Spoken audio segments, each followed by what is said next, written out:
Hey everybody. So what you were just thinking, is that real? Is that true? Do we have any independent thoughts? Or do we capture them out of thin air?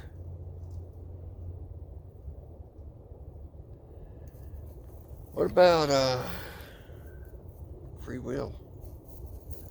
Do we have choices? Do we really have choices? Are the choices ours? Are they choices that have been taught to us, that we've absorbed from other people, from media, from our parents, from our friends?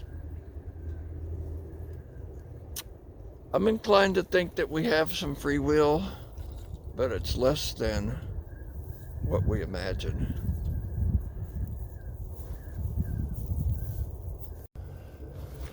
So when you think, do you think in language? I bet you do. Just about all of us, I imagine, do. Except for maybe people that can't hear at all. But dogs, how do dogs think? They don't think with language. They think with images, maybe. Perhaps their thoughts are just known to them. You know? What do you think? Where do our memories preside at? Where do we store our memories? I know that if a surgeon cuts a chunk out of my brain, I might not be able to remember something, or if I have a stroke. But where is that memory?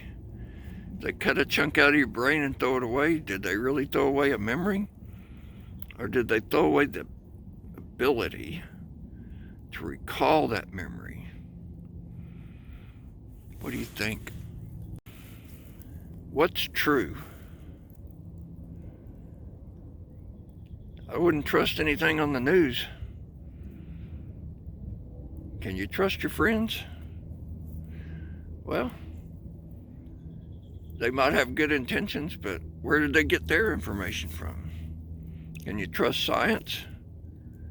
Well, you sure can't back it up, because even if you're a scientist yourself, you probably are just in a specific field. You probably don't have a complete, well-rounded understanding of everything that is knowable. And who's right and who's wrong? Think back to the Gulf War, the original Gulf War. Man, oh man, was I patriotic going, let's get those son of a bitches.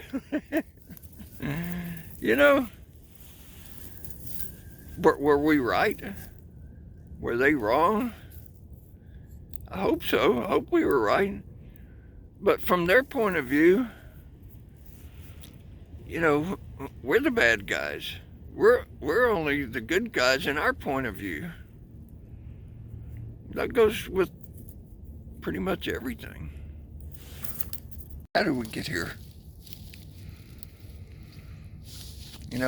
Scientists tell us about the Big Bang, and stars were formed and went through their life cycle and supernovaed, and probably had to happen 3 times or so before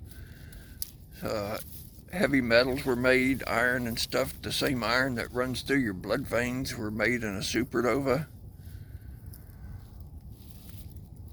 How'd all that happen? The Big Bang happened and there wasn't any space-time before that. Can you picture that? I have trouble. If you were to be able to download the contents of your brain and put it into a machine, a computer, would that be you? Are you more than your thoughts? Are you more than your body?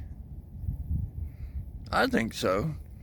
I don't think if the contents of my brain were downloaded into a machine That I wouldn't be willing to give up my physical life for that machine's life.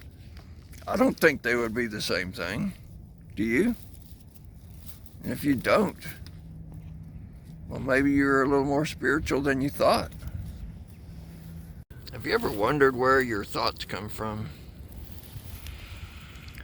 You're trying to figure something out. You're thinking. Nothing's happening. Oh, do they just come out of thin air and you grab them?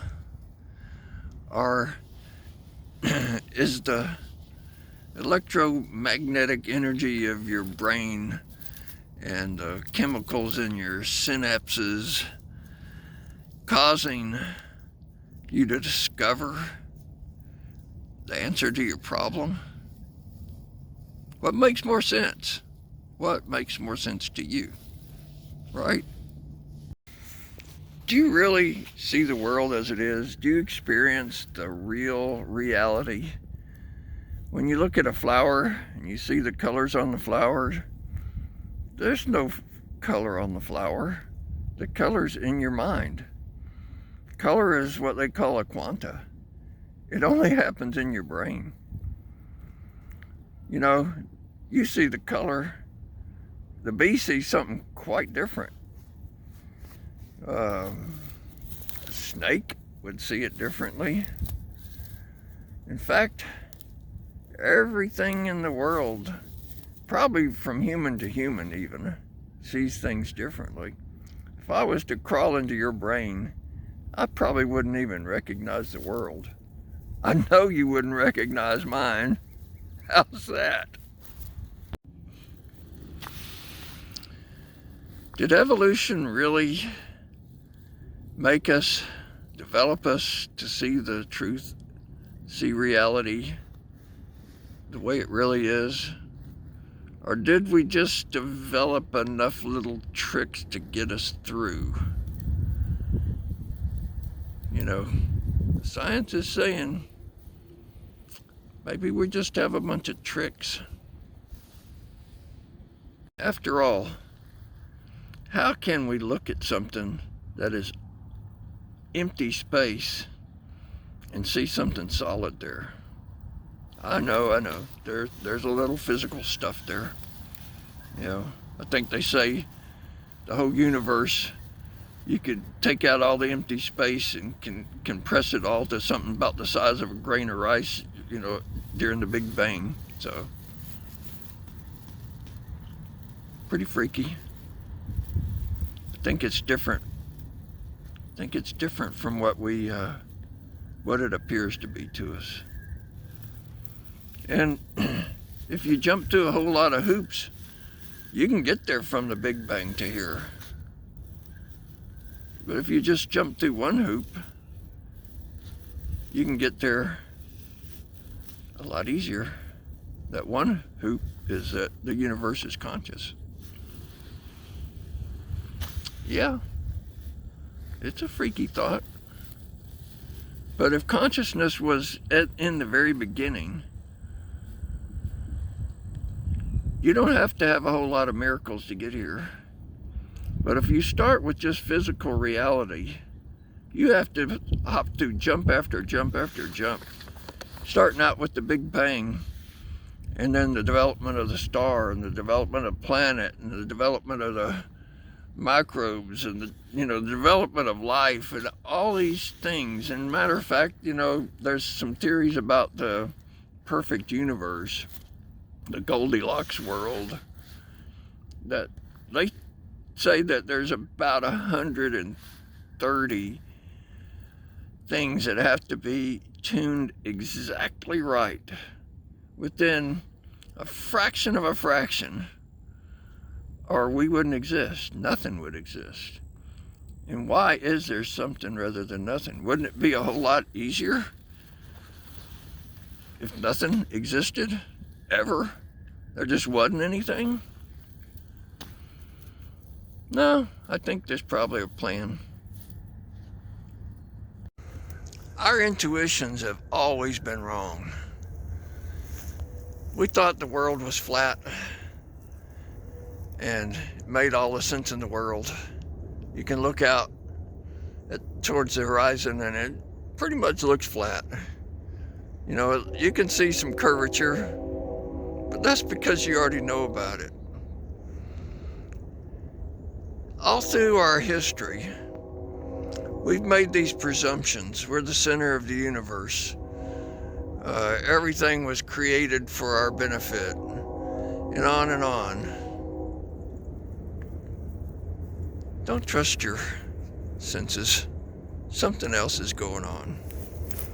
There's more to this world. There's more than it appears.